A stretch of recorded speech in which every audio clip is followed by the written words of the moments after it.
À toutes et à tous, bonjour. Ressources naturelles, rapport ITE, les premiers chiffres du tandem Diomaye et Sonko présentés ce matin vers des hausses records pour les recettes douanières et fiscales. Le quotidien Enquête révèle ce matin que l'État a recouvré plus de 60 milliards de francs CFA pour l'IS au premier semestre contre 62,7 milliards de francs CFA pour toute l'année 2023. La DGID mobilise 159,7 milliards, les douanes 45,5 milliards de francs CFA. Des chiffres confirmés par les Échos. Rapport ITE premier semestre 2024, le secteur extractif a généré plus de 236 milliards de francs CFA, 225 milliards alloués au budget de l'État. L'or sénégalais exporté fait 137 milliards, 1773 employés pour une masse salariale de 19,7 milliards. Le Sénégal compte 453 titres miniers et de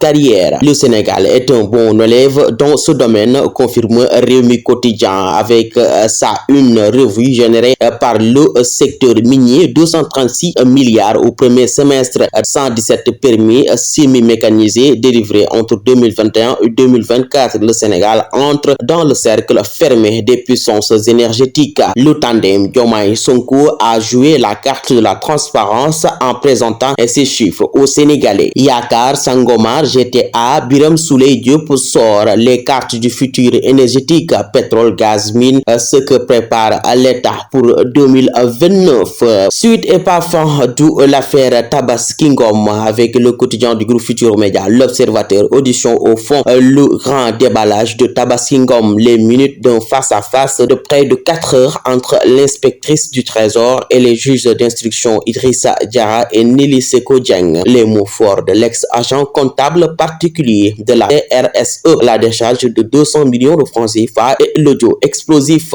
Momad Bahkanta, lui ex-DG de la Prosi, attendu demain au pôle financier. Pourquoi Moustapha Diop n'est pas encore confronté à son accusatrice? Tout, je dis bien tout a été révélé par le quotidien L'Observateur ce matin. Pendant ce temps, Sud Quotidien nous annonce que l'examen de la résolution de mise en accusation devant la Haute Cour de justice de Mansour Faye, Ismaël Madior Fall et compagnie débute dans 48 heures. Le top chrono est lancé. Tout pour dire que les honorables députés vont se pencher sur ces dossiers ce 8 mai à l'Assemblée nationale. Autre affaire avec le quotidien Source A qui révèle ce matin que Amadou Sall fera faux bond attendu devant le pôle judiciaire financier demain 7 mai. Amadou Sall est convoqué par le pôle judiciaire financier demain 7 mai en même temps que Abdou Karim Mbaké, présenté comme étant son ami jusqu'à la semaine dernière. Le fils aîné de l'ancien président Macky Sall était aux États-Unis d'Amérique et n'aurait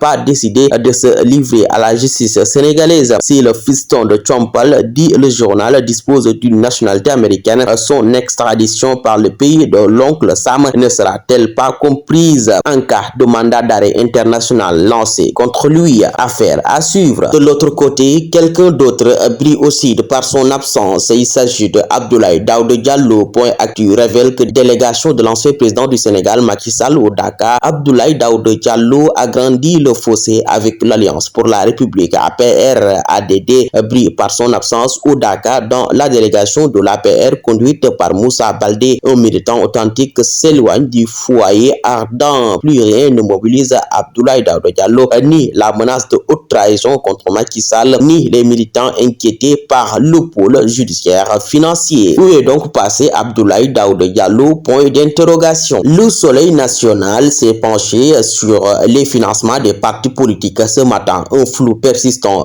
titre le journal. Ce qu'en dit la loi PASTEF ou la promotion du financement participatif. Entretien croisé avec Dr Mamadou Bodian et Ababakar Fall à retrouver dans ce journal. Autre sujet à retrouver dans le quotidien national, filière scientifique, baisse du nombre de candidats au baccalauréat 2025. Entreprise de presse en difficulté quand Abbas Fall occulte le vrai problème. L'État veut voler au secours des entreprises de presse en difficulté en mettant en branle la Direction générale du travail et de la sécurité sociale pour lui faire l'état des lieux. Si Abbas Fall veut aider les entreprises de presse, il doit d'abord diligenter le règlement des conventions et contrats de publicité signés et exécutés. Il est incompréhensible que l'État du Sénégal refuse refuse systématiquement d'honorer les créances dues aux médias tout en imposant aux entreprises de presse à payer l'impôt et à s'acquitter des cotisations sociales et des salaires. La racine du mal n'est-elle pas là? Des entreprises de presse ont